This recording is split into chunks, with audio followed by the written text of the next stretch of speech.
Je me rappelle, en 2013, c'était comme mon pic dans la boxe. J'avais 3 victoires cette année-là, 3 knockouts, j'étais champion canadien, j'avais des gros commanditaires. Puis là, tout d'un coup, bang!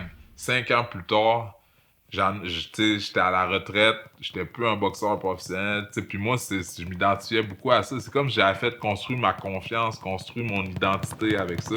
Puis là, j'étais comme, pour moi, j'étais plus rien. J'étais vraiment une merde.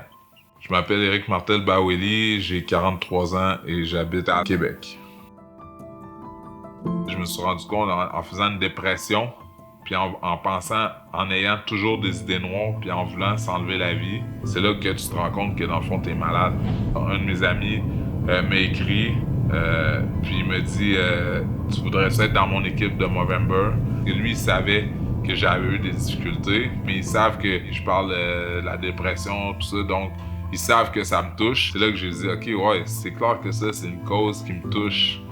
Pas juste un peu, là, ça me touche entièrement, là.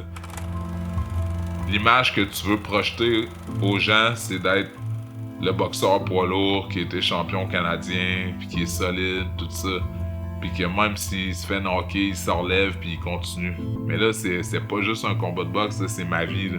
Là, en ce moment, oui, j'étais peut-être à terre, mais c'est qu'est-ce qu'il faut que je fasse pour me relever, pour monter la pente. C'est comme si j'étais plus la même personne. J'étais rendu dans une roue qui tourne, dans un cercle vicieux. J'étais beaucoup isolé, mais ça faisait en sorte que je voyais pas la lumière au bout du tunnel.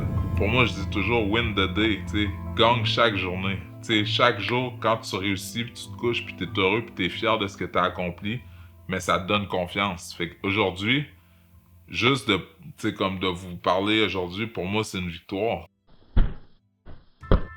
Qu'est-ce qui fait en sorte que justement t'es capable de passer à travers les tempêtes et les intempéries?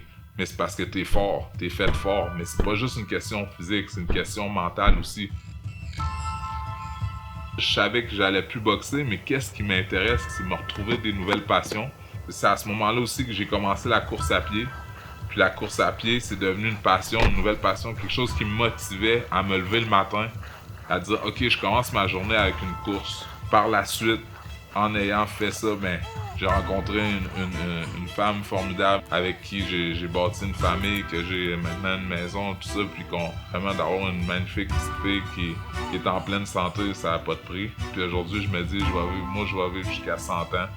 Donc, c'est mon défi, si je peux dire ça comme ça, de vivre jusqu'à 100 ans, mais en ayant toute ma tête et toutes mes capacités, là, le plus possible.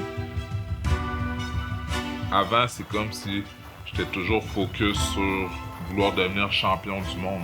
Mais dans le fond, je prenais pas soin de moi réellement. Mais aujourd'hui, ma priorité, c'est ma santé physique et mentale. Puis, le fait de pouvoir réussir à chaque jour d'être une meilleure personne, mais ça m'amène à réussir dans les autres sphères de ma vie également. Puis surtout d'être heureux, puis d'être bien. Puis c'est ça le plus important.